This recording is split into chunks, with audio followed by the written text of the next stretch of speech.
Okay, in this video, we're going to review some key concepts from Chapter 19 and Chapter 20 from our textbook. Chapter 19 is columns, and Chapter 20 is connection.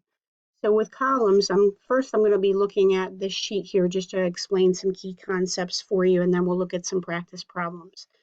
For columns, it's basically a reflection of columns as a reflection of compressive strength.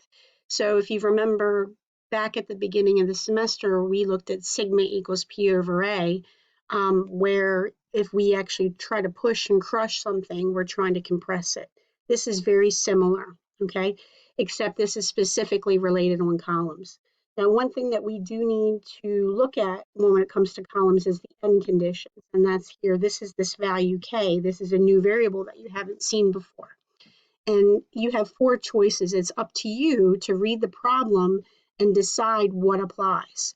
So for pinned, it basically is very analogous to, let's say that you have a deck on the back of your house and you have a concrete pad underneath, and you have both ends of the column bolted in, so you can remove it if you need to.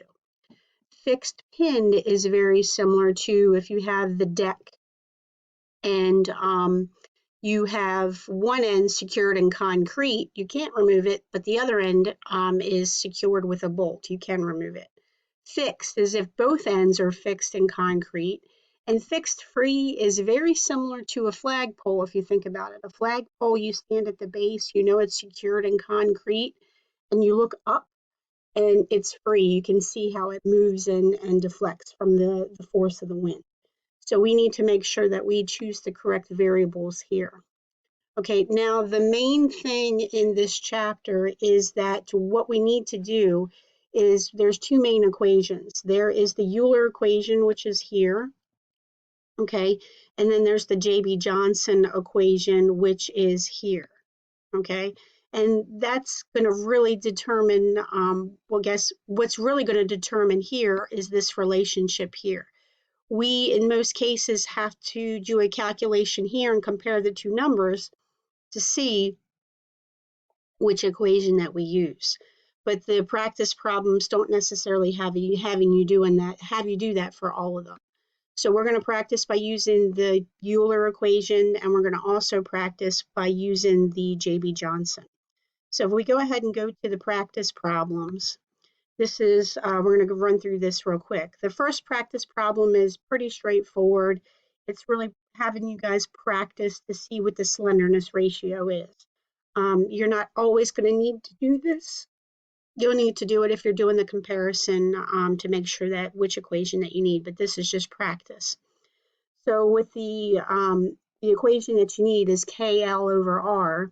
Okay, the radius of gyration is not directly given, so we've got to calculate that as well. The radius of gyration is the moment of inertia divided by the area and taking the square root of that number, okay? For all of these problems, you have to use the minimum radius of gyration, so that means we need to use the minimum moment of inertia. So this is key here. We're going to use minimum moment of inertia. In the past, what we've done is we've always been using the largest number as the base. The largest number is the height. This case, we need to do the reverse. So you need to come and find the smallest moment of inertia. So if you have a 2 by 4, and we'll go to the next slide where you'll see that, if we have a 2 by 4, instead of using the 4 and cubing that, you're going to use the 2 and cube that. So here, if we go through the calculation for the slenderness ratio, we get a value of 166, okay? Now, the actual calculation here in number 5, it tells you that it wants you to use the Euler formula, so we don't have to worry about doing the comparison. So we have a 2.5 meter long column, and we have a square section, which makes it a little bit easy. And the modulus of elasticity it gives us is 12 gigapascals. So we're going to continue with this equation. We can just go ahead and substitute our numbers in. Now you'll see that K isn't there because if we go back to the problem, it says that it has pinned ends. Okay, the column has pinned ends, so the K is 1, and 1 squared is 1. Okay, So here are the values, pi squared EI, and I've gone ahead and substituted that in. Now I've gone ahead and divided it by 12 to make sure I get the proper units. And that's a part of the, actually the 12 is not for the proper units. It's the formula for the moment of inertia. I apologize. And we plug these numbers in and we get a critical buckling load of 158 kilonewtons. Okay? With problem 10, what we need to do here is it gives us a lot of information, and this is a good problem with the practice using the comparison numbers. So we continue on. The first thing that we need to do is we're going to need to use the back of the book for this problem to look up some of the values. That way we don't have to worry about calculating them. So the IY, which is the least moment of inertia, is found. The R and the A. So we need to figure out if Euler or J.B. Johnson applies. So when we go ahead and calculate the slenderness ratio, the critical stress, the critical value, and we find that we need to use the, we do the comparison and we find that we need to use the Euler here. Okay, so this is the comparison. So here we're going to use the Euler equation, and then we go ahead and go through our calculation and we get a 320.6 kilonewtons. Okay, for problem number 19,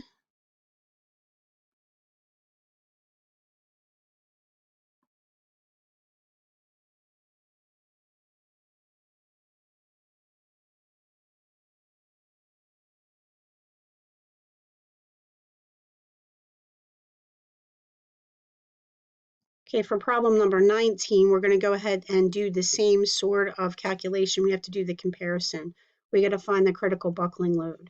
Okay, so what we're going to do is we've got to determine these values, okay, the moment of inertia and the radius of gyration. We go through these calculations. That way we can calculate the slenderness ratio and the critical value so we can do the comparison to see what applies. Okay, so slenderness ratio is calculated here. The critical value is calculated here. Okay, and we take a look at the comparison, and since the slenderness ratio is less than the critical value, we have to use the J.B. Johnson formula. Now the J.B. Johnson is here. Okay, so just make sure that you're looking at that. And you can see that we've already calculated some of those values for the J.B. Johnson. So we go ahead and substitute our numbers in. The slenderness ratio is 43.3, which we have. Okay, and the critical value, which we've already calculated, is 125.7. And the stress is the 250 times 10 to the 6. And we end up getting the 235 megapascals. Now, in order for us to get the critical buckling load, we have to divide it by the area. And this might not necessarily be intuitive, so you have to think about that. This is the critical stress. But to get the critical load, we'll have to highlight that and divide it by the area here. And this is our critical load for the column. Okay, so that's that. Okay, so now we're finished looking at the columns. I know I went through that rather quickly, so if you need to rewind and pause and take a look at it again, feel free to do so. If I go back to the sheet here with the connections chapter, the main part of the connections chapter is we're going to calculate the strength and efficiency of a connection. So you'll have to calculate three things. Okay, you're going to have to calculate the shear strength of the connection, the bearing strength of the connection, and the tensile strength of the connection. And what you're going to use, if you read the sheet here, I'm highlighting this for you. You're going to design for the worst case scenario. So you're going to choose the lowest one and use that to calculate the efficiency. Okay? So these are the three formulas that we'll need to use for each problem. We'll calculate each one of those and choose the lowest one to calculate our efficiency. So if we go to the practice problems, sorry about that. We go to the practice problems for the connections. We take a look at the first one. It says determine the strength and efficiency of the lap joint in figure 20-1. It tells you that it has 3/4 inch diameter rivets that are made of 502-1 steel. And it gives you some of the information related to the yield strength. So you can use that to calculate the efficiency. Okay, so you got to calculate the cross-sectional area of the rivet. That's pretty straightforward. It's a circular hollow shape. And we know that the tau allow, this is from the textbook. We can look that up. The tau allow is 15 KSI. So you've got to calculate the shear strength of the rivet, and there are 6 rivets. So we've gone ahead and used that rivet equation, or excuse me, that shear strength equation for the rivets, and gone ahead and calculated, and we get 39,761. Now we've got to go ahead and calculate the bearing and the tensile as well. So here's the bearing calculation. If you remember seeing that, we substitute our numbers in. And then the tensile strength here is there as well. And we got 45,900. So you can see out of those 3 numbers, the shear is the one that we're going to use. So since that's the smallest value, we're going to use that one to calculate the efficiency. So we're going to use this number, okay? And this number here, this calculation here is going to be what we're going to use to find the strength of the plate by itself. So this is the strength, the shear strength of the plate with the rivets. This is the strength of the plate without the rivets by itself, and this is allowing us to calculate our efficiency here. So we're going to basically compare this number to that number and calculate the percentage, and we get 61%. Now in problem 5, let's see here, we have the very similar problem. We've got the rivets here, so we're going to determine the allowable tensile strength of the member. Okay, if we go through the calculations, we need to calculate, all we need to calculate is the tensile strength, but we have to use the area instead of the thickness in the calculation.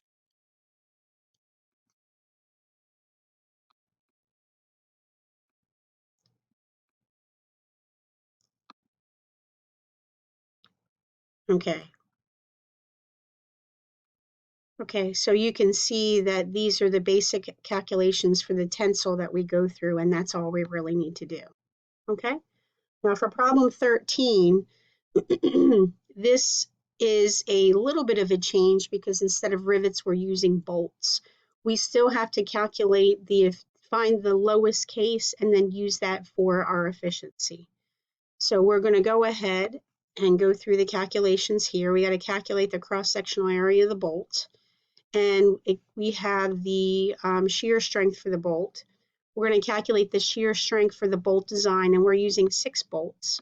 So here's our shear formula. Okay, and we have 58,344. Continuing on, we're going to calculate our bearing strength, and you can see that these are the familiar equations there. And then here's the tensile strength.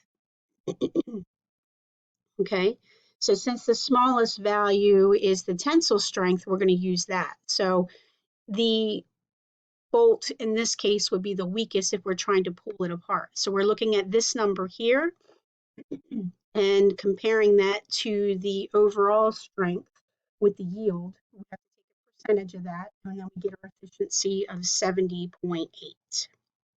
So if you keep this in mind, the chapter 20 is going to be mainly about calculating the strength and efficiency of the joints. You're going to use those 3 equations that we looked at, find the weakest one, and compare that to a percentage of the strength itself of the joint. And that's pretty much it. Okay, good luck with the problems.